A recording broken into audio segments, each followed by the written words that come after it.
Sleeping on airplanes is usually far from ideal, but now customers can experience a new level of overnight comfort if they're willing to shell out a tiny fortune. Qatar Airways is now offering the first-ever double beds in business class, according to Travel + Leisure. The feature officially launched last week on select flights. As part of the carrier's new business class cabin, called Xui, Qatar is outfitting Boeing 777s with retractable 79-inch double beds that fully recline. They're also equipped with privacy panels, pillows, sheets, duvet and a do not disturb indicator to ensure that you get some proper shut-eye.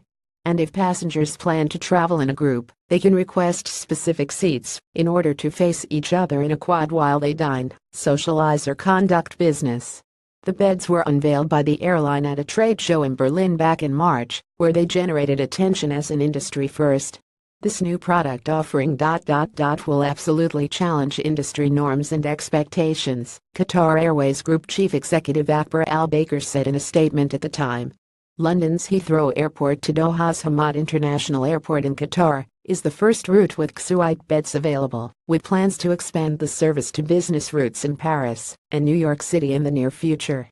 But keep in mind that the price of such comfort is high. A one-way flight can set you back as much $4,300, Travel + Leisure reports.